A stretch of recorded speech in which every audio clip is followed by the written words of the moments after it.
여러분, 사이닝 보너스라는 말을 한 번쯤 들어보셨을 것 같은데요.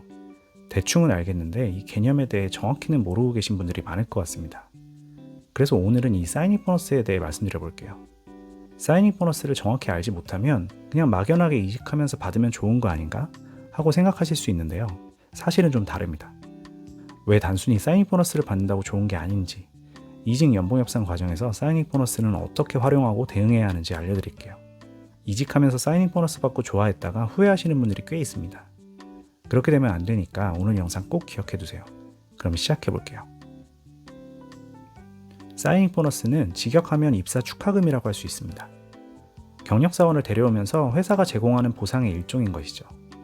경력 이직할 때 흔히 사용되는 방법 중에 하나입니다. 그런데 회사는 왜 사이닝 보너스를 합격자에게 줄까요? 그냥 기분 좋으라고 주는 건 아닐 텐데 말이죠. 사실 사이닝 보너스를 주는 이유는 따로 있습니다. 바로 기본급이나 계약 연봉을 충분히 맞춰주지 못할 때 사이닝 보너스로 대신해서 제시하는 것이죠. 직장인에게 가장 중요한 게 뭐겠어요? 당연히 기본급이죠. 이직하면서 기본급을 잘 올려주면 따로 사이닝 보너스 줄 필요도 없습니다. 그런데 그 회사 연차별 테이블이나 내부 형평성을 고려했을 때 맞춰주기 힘든 경우도 많습니다. 그럴 때 회사가 사이닝 보너스를 제시하면서 합격자를 설득하게 되는 거죠. 아무튼 사이닝 보너스를 받게 되면 입사하면서 첫 급여에 같이 받는 경우가 많습니다. 아니면 6개월이나 1년에서 2년에 걸쳐 나눠서 받게 될 수도 있어요. 회사마다 다릅니다. 근데 그냥 막 주는 건 아니고요. 먹튀를 방지하기 위해 회사가 조건을 걸어둡니다. 1년이나 2년 약정된 기간 안에 퇴사를 할 경우에는 전액을 뱉어내거나 아니면 근무 기간을 채우지 못한 부분에 대해서 반환하도록 약정을 합니다. 사이닝 받고 이직했다가 금방 퇴사하게 되면 이 부분 꼭 생각하셔야 됩니다. 그리고 사이닝 보너스는 당연히 세금도 뗍니다. 일반적인 급여와 마찬가지로 근로소득으로 세금이 계산되고요. 금액이 높아질수록 세금도 올라가니까 실제로 받아보면 생각보다 손해지는 돈이 작을 수도 있습니다. 그리고 사이닝 보너스는 퇴직금 산정에는 포함되지 않습니다. 자, 그럼 이직 연봉 협상 과정에서 사이닝 보너스에 대해 어떻게 해야 할지 말씀드릴게요. 어떤 사람들은 사이닝 보너스를 회사에 요청해보는 것도 좋은 방법이라고 얘기하는데요. 저는 좀 다르게 생각합니다. 앞서 설명드린 것처럼 사이닝 보너스는 회사가 기본급이나 계약 연봉을 맞춰주지 못할 때 대신해서 제시하는 보상입니다. 그렇다면 우리는 최대한 기본급의 인상을 시도해야지 먼저 접고 들어가서 사이닝을 얘기할 필요가 없는 겁니다. 기본급 인상이 안 되면 회사가 알아서 사이닝을 제시할 거고 그럼 그때 받아보고 고민하면 되는 거죠. 만약에 사이닝 보너스를 요구하더라도 해볼 만큼 해보고 마지막에 가서 큰 기대하지 않고 던져보시는 게 좋습니다. 전 직장을 퇴사하면서 포기해야 하는 성과급이나 장기휴가 보상금, 스톡옵션 등이 있다면 명분으로 삼기 더 좋겠죠. 만약 첫 제시안부터 사이닝 보너스가 왔다면 역제안할 때 이렇게 접근해보세요. 기본급을 얼마 올려달라. 만약 이 수준으로 반영을 해주신다면 사이닝 보너스는 전액 포기할 의사가 있다.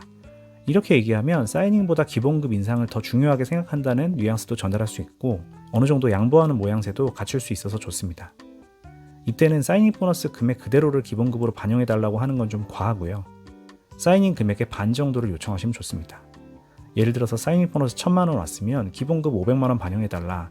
대신 맞춰주면 사이닝은 전액 포기하겠다. 이런 식인 거죠. 그럼 어떻게든 연봉 협상을 마무리하고 사이닝 보너스를 받고 입사했다고 해볼게요.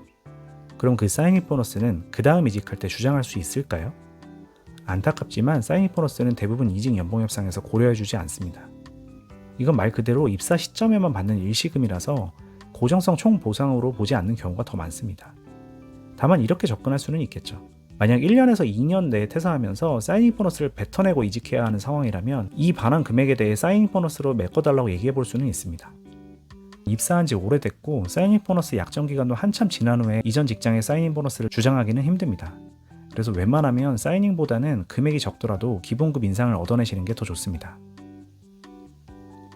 사이닝 보너스 하면 항상 같이 언급되는 것이 리텐션 보너스입니다. 대부분 리텐션 보너스는 재직 중인 직원에게 특히 핵심 인재가 이탈하지 않도록 제시하는 경우가 많은데요. 이직 과정에서 리텐션 보너스를 주는 경우도 있습니다. 사이닝 보너스의 약정 기간을 두는 것도 어떻게 보면 리텐션 보너스와 비슷한 효과를 낸다고 볼 수 있고요.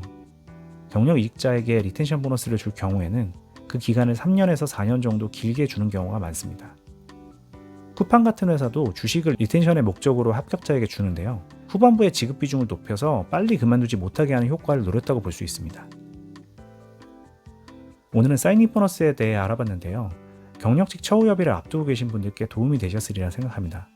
제 채널에는 이직 연봉협상 팁을 따로 모아놓은 재생 목록이 있는데요. 연봉협상을 앞두고 계신 분들은 꼭 정주행하시면 좋을 것 같습니다. 제가 컨설팅에서 알려드리는 노하우의 상당 부분이 반영된 내용들이라서 사실 그 영상들만 보고 하셔도 연봉협상 중간 이상은 할 수 있습니다. 일단 이어지는 영상부터 보고 가세요. 이직 연봉협상 핵심 팁 5가지 엑기스를 정리한 영상입니다.